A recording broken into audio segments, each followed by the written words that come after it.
우리 가족의 고민을 속 시원히 해결해 드리는 김숙기의 가족 이야기 시간인데요.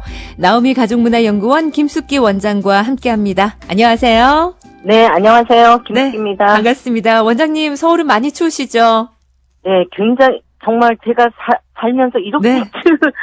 요 사이 이렇게 추운 건 처음 봅니다. 예. 네. 날씨는 춥지만 저희가 또 사연으로 그 문제 해결을 해주면서 마음까지 따뜻하게 해주는 그런 시간 한번 만들어 보도록 하죠, 뭐. 네, 자, 맞습니다. 예. 오늘의 사연 먼저 전해드리겠습니다. 오늘의 사연은 이렇습니다.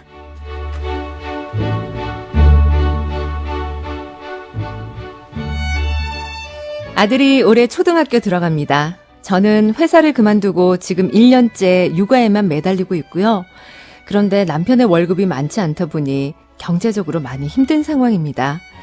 그래서 다음 달이라도 당장 경력을 살려 취직을 하려고 하는데 주변 사람들이 초등학교 입학하면 엄마 손이 많이 필요한데 왜 취직을 하려 하냐며 말리더라고요. 특히 제가 하는 일이 직업 특성상 야근이 많은 일이라서 아이와 함께할 시간이 줄어들 거란 건 안 봐도 뻔한 상황입니다. 제가 늦게 들어오는 날이면 남편이 아이를 계속 챙기고 돌봐야겠죠? 집안은 엉망일 테고 말이죠. 아이를 생각하면 좀 더 클 때까지 육아에만 집중하고 싶은데 돈도 아쉬운 상황이라 어떻게 해야 할지 모르겠습니다. 집안 형편 때문에 일은 해야 하는데 이제 초등학교에 입학하는 아이 때문에 고민이라는 분의 사연입니다. 사실 직장맘 중에서도요, 아이들이 초등학교에 입학을 하면서 직장을 그만둔 어머니가 많다는 이런 뉴스도 있었습니다. 참 이런 고민하시는 분들이 이분 말고도 굉장히 많으실 것 같은데요. 이런 상황에 어떻게 하면 좋을까요? 그렇죠. 이제 고민을 많이 이제 하게 되죠. 이제 네. 자녀를 둔 엄마라면 어떤 게 아이한테 더 중요할까? 예. 그리고 내 역할에 대해서 아이한테 어떻게 하면 우리 아이가 잘 자랄 수 있을까? 이제 이거에 대한 고민들이 많고요. 예. 직장맘은 직장맘대로 이제 고민이 많고, 그리고 이제 전업주부도 마찬가지죠. 그리고 이제 저는 드리고 싶은 얘기는 직장 다닌다고 해서, 육아가 다 엉망이냐, 이러면 그것도 아니고요. 맞아요. 그리고 또 전업주부로서 육아에만 매달리는 엄마가 그러면 아이들의 어떤 이런 육아라든지 이런 부분들을 정말 잘하고 있는가, 이러면 그것도 아니라 이거죠. 맞아요. 어떻게 하느냐가 더 중요할 것 같거든요. 네, 맞습니다. 예. 그래서 이제 우선은 제가 생각할 때는 경제적으로 이제 많이 힘든 상황인데 지금 1년째 육아에만 매달리고 있었거든요. 네. 그리고 그 아이가 지금 이제 8살이 되는 거죠. 초등학교에 들어가니까요. 그러니까는 7살 때는 육아에만 매달렸는데 저는 이제 그 정도면 지금 초등학교에 들어가면서 다시 한번 내가 경력을 살려서 취업을 해야 되는 거 아닌가라는 고민을 하고 있을 때 예. 경제적으로 이제 힘든 상황이기 때문에 그 부분도 그쪽으로 이제 저는 조금 무게를 좀 싣고 있는데요. 네. 대신에 이제 여기서 중요한 거는 남편하고 우선 상의를 좀 하고 계획을 세우는 게 굉장히 중요합니다. 예.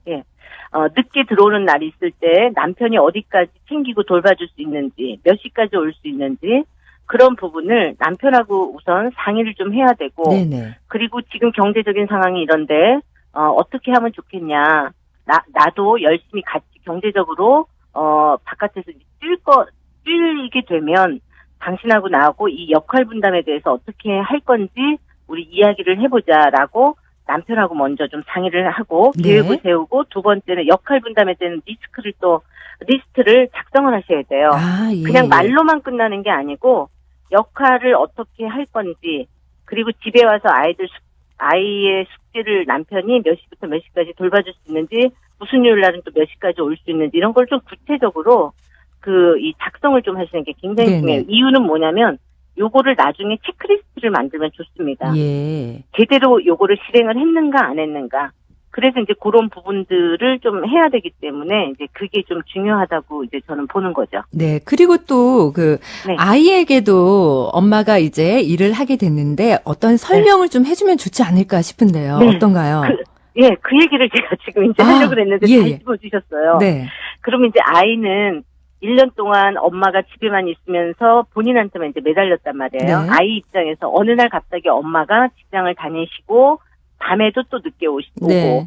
그럼 이제 아이들이 굉장히 혼란스러울 수 있어요. 예. 그래서 아이에게 이해시키는 과정이 좀 필요하고요. 예. 그런데 지금 초등학교 1학년이 8살인데 요 정도의 아이면 지금 유치원 생활을 하면서 유치원에서의 생활 또 그 8살 되면 1학년에서의 그 동급생, 그러니까 친구들의 엄마들이라든지 지금 상황들은 아이들이 많이 알고 있어요. 사실. 예. 그렇기 때문에 엄마가 직장을 다닌다. 그래서 직장에 다니면 이러이러한 부분들을 너가 요렇게 스스로 할 수 있어야 돼라는 거를 얘기해주면 아이들이 굉장히 빨리 받아들여요. 아, 그렇군요. 예. 왜냐하면 주변에서 일하는 엄마들이 다 많이 있기 때문에 맞아요. 네. 네, 많이 오히려 알고 있어요. 그래서 네네. 이제 조금 아이하고 좀 이해시키는 과정이 필요하고, 그 다음에 이 아이하고도, 만약에 엄마가 집에 없을 때는 너가 스스로 요거를 해야 돼. 그래서 이제 그거를 또 작성하는 거예요. 아이하고. 그래서 예. 스스로 할 수 있는 거. 이제 만약에 밥 요렇게 하면 밥도 네가 요렇게, 경우에 따라서는 찾아 먹을 수도 있어야 되고, 요런 거를 연습시키고, 그 다음에 할 수 있도록 또 이 아이하고 같이 얘기해가지고 또 그 부분을 작성을 함께 하는 거죠. 아이하고 예. 스스로 이빨 닦고 씻고 뭐 이런 거 뭐 기본적인 생활이라든지 이런 것도 하나씩 체크해가면서 잘했으면 또 거기다가 장이라고 하는 뭐 스티커도 하나 붙여주고. 네. 사실은 오히려 엄마가 자리를 비움으로 인해서 아이들이 더 자립심도 강해지고 더 스스로 잘 챙기는 이런 아이들도 참 주변에 많더라고요. 네, 사실은 예, 그런 부분들이기 때문에 엄마들 입장에서는 약간의 우리 아이를 못 챙겨줘서 어떡하죠? 내가 미안해요. 네네. 죄의식이 있어요. 뭐 이렇게 예. 저한테 고백을 하는데 네. 그게 오히려 더 안 좋다고 봐요. 조금 당당하고 자신감 있는 엄마의 모습을 네. 정실근면하게 열심히 사는 엄마의 모습을 통해서 아이들이 배울 점이 많고요.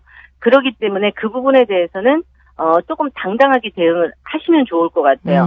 이유는 뭐냐면 너무 미안한 마음이 있으면 아이한테 지나칠 정도로 허용을 합니다. 맞아요. 네. 예, 무조건 들어주게 돼요. 근데 예. 그것이 오히려 아이의 습관이라든지 버릇이라든지 이런 부분 생활에 대한 어려움을 또 낳게 하기 때문에 그 부분은 아니라고 봅니다. 예. 그래서 이제 오늘 마지막으로 좀 말씀드리고 싶은 거는 직장을 다니느냐 안 다니느냐 이제 그거보다는 남편하고 조금 구체적인 상의와 계획을 좀 가져라라는 거, 그리고 역할 분담에 대한 리스트를 좀 작성해서 목록도 좀 만들어라 이런 네. 거를 좀 말씀드리고 싶고, 네.